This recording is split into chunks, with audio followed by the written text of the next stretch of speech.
Third part. We come to the third part of the book, which was also the final part of the original work. The book we have today contains a fourth part as well, which Nietzsche added later. We will analyze the fourth part, of course, but when we analyze the third part, we must remember that this is the original ending, the original third act, and treat it accordingly. Here is where it all comes together. Here is where the journey leads to. Ye look aloft when ye long for exaltation, and I look downward because I am exalted. Who among you can at the same time laugh and be exalted? He who climbeth on the highest mountains laugheth at all tragic plays and tragic realities. Zarathustra. 1. Reading and Writing. Zarathustra is a larger-than-life figure. Traditionally, in the history of art, such figures are tragic figures, who eventually get punished for their hubris. We expect him to suffer the same fate. But Nietzsche opens the final act with the reminder that Zarathustra claims to be so exalted that he transcends these traditions and laughs at the rules of tragedy. This sounds like the worst case of hubris ever. Can he live up to his pretensions? 45. The Wanderer. The title of the opening chapter takes us back to the image of the wanderer, which Nietzsche presented in his earlier book, The Wanderer and His Shadow. There, he presented himself as an individual who walks it alone, in a spiritual prairie that no one else ever traverses. The opening of Thus Spake Zarathustra showed him deciding that he has been alone long enough, and he wants to reconnect with humanity, and impart the wisdom he acquired. But in the end of part 2, he realized that he has to leave his friends behind, and go it alone once again.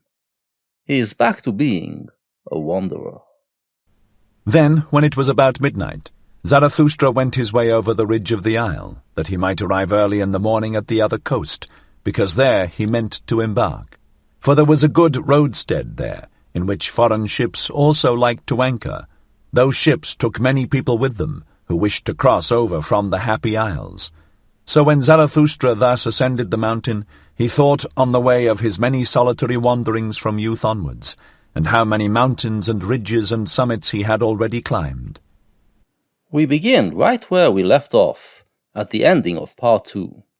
Zarathustra is still in the Happy Isles, where he spent the entire second part. But he just bid farewell to his friends, and intends to leave. On his way to the harbor, he reflects on his life's journey until now. I am a wanderer and mountain climber, said he to his heart. I love not the plains, and it seemeth I cannot long sit still. And whatever may still overtake me as fate and experience, a wandering will be therein, and a mountain climbing. In the end one experienceth only oneself. The Happy Isles are a metaphor for a spiritually and mentally happy place. However, Zarathustra got bored with this type of existence, with this plateau of happiness. We saw the beginning of it in the Night Song, and ever since he felt increasing dissatisfaction. Yes, he was happy, but there are higher levels of happiness. He needs to climb and conquer spiritual mountains, needs to explore unknown spiritual lands, and he vows to do so. Then he adds something more, that in the end, one experiences only oneself. All of this wandering and climbing bring out parts of you that you didn't know, make you experience them and learn more about yourself. To say it differently, climbing a mountain and other such adventures are not an objective thing that everyone experiences in the same way. What you are experiencing during such adventures is always blended with your personal spiritual content. The time is now past when accidents could befall me, and what could now fall to my lot which would not already be mine own. It returneth only, it cometh home to me at last, mine own self, and such of it as hath been long abroad, and scattered among things and accidents. Zarathustra put himself through many mental experiences and experimentations, so many that he feels nothing is strange to him any more. Anything that befalls him from now on is something he already dealt with, already part of his spirit. He feels that his self, after being shattered and scattered by all these experiences, has now coagulated again, stronger than ever. It is time to take the next step. He can no longer let chance and accident determine his way forward. He must now take control over his fate. And one thing more do I know. I stand now before my last summit, and before that which hath been longest reserved for me. Ah, my hardest path must I ascend. Ah, I have begun my lonesomest wandering. This is the thing that has been hinted at the end of Part 2. Now that he is so strong, he feels capable of taking on the biggest challenge, the highest mountain he needs to climb, and has so far avoided. In the closing chapter of Part 2, The Stillest Hour, he felt that he wasn't strong enough for it, but now he is steeling himself, and is ready to face the challenge. We still don't know what this challenge is, but we realize that it is coming. He, however, who is of my nature, doth not avoid such an hour, the hour that saith unto him, Now only dost thou go the way to thy greatness, summit and abyss, these are now comprised together. Thou goest the way to thy greatness, now hath it become thy last refuge, what was hitherto thy last danger. Thou goest the way to thy greatness, it must now be thy best courage that there is no longer any path behind thee. Thou goest the way to thy greatness, here shall no one steal after thee. Thy foot itself hath effaced the path behind thee, and over it standeth written, Impossibility. He is about to go where no man has gone before, a place where no man of his time is strong enough to follow. If he takes this path, there will be no more path behind him, meaning no way to return to his previous happiness, whereas before him will lay a path that is marked by the sign Impossibility, meaning that everyone else believes cannot lead to happiness. We are, of course, talking about the idea he has been entertaining, an idea that scares him, but that he has to deal with, and follow wherever it takes him. It can lead to his ruin, to the collapse of everything he created, but it can also lead to greatness, to the creation of a worldview more powerful than has ever been created. This is where he would rather be, not on a plateau of happiness, but teetering between greatness and ruin, between the greatest suffering and the greatest joy. And if all ladders henceforth fail thee, then must thou learn to mount upon thine own head. How couldst thou mount upward otherwise? Upon thine own head, and beyond thine own heart, now must the gentlest in thee become the hardest. He who hath always much indulged himself, sickeneth at last by his much indulgence, praises on what maketh hardy. I do not praise the land where butter and honey flow. To learn to look away from oneself is necessary in order to see many things. This hardiness is needed by every mountain climber. A few sentences ago, Zarathustra was talking about how good it is to be back to himself, feeling himself more powerful than ever, after passing all the trials. But now he wants to surpass himself. The temptation to be complacent and indulge in his happiness is strong, but he knows that it will eventually bore him. He needs to harden his heart to this temptation, and face the challenge. He, however, who is obtrusive with his eyes as a discerner, how can he ever see more of anything than its foreground? But thou, O Zarathustra, wouldst view the ground of everything, and its background. Thus must thou mount even above thyself, upwards, until thou hast even thy stars under thee. Yea, to look down upon myself, and even upon my stars, that only would I call my summit, that hath remained for me as my last summit.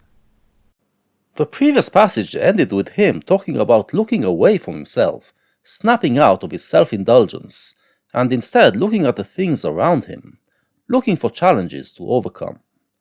But then he reminds himself that he doesn't just look at the things around him, but also tries to figure out the rules behind them. He is now obliged, therefore, to look at the values he created and try to figure out what was behind their creation. Previously, he talked of the true creator as someone who can create a star. The stars are metaphors for values that one creates and then lives by their light. He already did that, but now he wants to take a critical view of the stars he created and surpass all of them. He wants to get to a point above his stars, from which he can look down at his values and reinterpret them according to a new worldview he is going to create, which will shine even harder. Thus spake Zarathustra to himself while ascending, comforting his heart with harsh maxims, for he was sore at heart, as he had never been before. And when he had reached the top of the mountain ridge, behold, there lay the other sea spread out before him, and he stood still and was long silent. The night, however, was cold at this height, and clear and starry. I recognize my destiny, said he at last, sadly. Well, I am ready. Now hath my last lonesomeness begun. While thinking these thoughts, Zarathustra was climbing a mountain, a metaphor for his journey until now. He gets to the top, where there are only stars above his head. He must now find a higher mountain that will take him above these stars. It also gives him a view of a different part of the sea, of what he calls the other sea. It's the sea that he has to cross in order to get to a different place, and he shall now proceed to talk about it. Ah, this sombre, sad sea below me! Ah, this sombre nocturnal vexation! Ah, fate and sea! To you must I now go down. Before my highest mountain do I stand, and before my longest wandering. Therefore must I first go deeper down than I ever ascended. Deeper down into pain than I ever ascended, even into its darkest flood. So willeth my fate. Well, I am ready. If he wants to get to the higher top, he must first go down into the sea of human suffering, in which he will find the power to get higher. He has done it before, but now he has to dive deeper, into that place he has been avoiding. Whence come the highest mountains? So did I once ask. Then did I learn that they come out of the sea. That testimony is inscribed on their stones and on the walls of their summits. Out of the deepest must the highest come to its height. This is what he has learned, that the mountains come out of the sea. In other words, the joy comes out of suffering, and the highest joys come from dealing with the deepest sufferings. He must now jump into the sea, find the causes of the greatest suffering, which have already been calling to him in his dreams, figure out a way to transform them into sources of joy, and ascend to the highest summits. Thus spake Zarathustra on the ridge of the mountain where it was cold. When, however, he came into the vicinity of the sea, and at last stood alone amongst the cliffs, then had he become weary on his way, and eagerer than ever before. Everything as yet sleepeth, said he, even the sea sleepeth. Drowsily and strangely doth its eye gaze upon me. But it breatheth warmly, I feel it, and I feel also that it dreameth. It tosseth about dreamily on hard pillows. Zarathustra descends the mountain, and stands on the shore. It was cold on top of the mountain, and it made him think dark and scary thoughts. But here on the beach it is warmer, and his thoughts mellow. The sea, the metaphor of suffering, seems calm now, but he knows that there are powerful currents under the surface. How does he get to these undercurrents? Well, the sea seems to be dreaming in its calm sleep. The sources of suffering are buried deep in the subconscious, and can be reached only through dreams. He has already been preoccupied with the world of dreams. The third part will explore it further. Hark! Hark! How it groaneth with evil recollections, or evil expectations? Ah, I am sad along with thee, thou dusky monster, and angry with myself even for thy sake. Ah, that my hand hath not strength enough. Gladly indeed would I free thee from evil dreams. His imagination now takes over, and he starts to imagine the sea not as a metaphor, but as an actual monster. He wants to liberate that monster from its bad dreams. This is foolishness, but it shows us that Zarathustra cares not only about his own happiness and suffering, but about the happiness and suffering of others as well. And while Zarathustra thus spake, he laughed at himself with melancholy and bitterness. What, Zarathustra, said he, wilt thou even sing consolation to the sea? Ah, thou amiable fool, Zarathustra, thou too blindly confiding one, but thus hast thou ever been, ever hast thou approached confidently all that is terrible. Zarathustra berates himself for giving in to his imagination, but he seems to be angry with himself for something more, showing compassion. As we already learned in the chapter titled The Pitiful, he believes compassion to be a weakening emotion, both for he who shows it and for those he shows it to. But he is still human, and his compassion sometimes take over. He immediately snaps out of it, though. Every monster wouldst thou caress, a whiff of warm breath, a little soft tuft on its paw, and immediately wert thou ready to love and lure it. Love is the danger of the lonesomest one, love to anything, if it only live.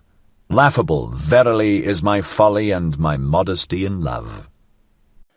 We heard this before, too, in the way of the creating one, in which he warns the individualist creator that he will get lonely, and might seek the company of those who are not worthy of it.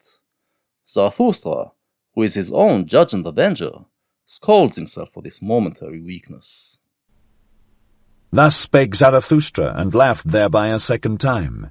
Then, however, he thought of his abandoned friends, and, as if he had done them a wrong with his thoughts, he upbraided himself because of his thoughts, and forthwith it came to pass that the laugher wept. With anger and longing wept Zarathustra bitterly. Zarathustra left his friends behind, and instead he feels empathy for those he shouldn't feel empathy for. This makes him feel like he betrayed his friends and himself. He is saddened by it, and in this unhappy mood, he leaves the Happy Isles.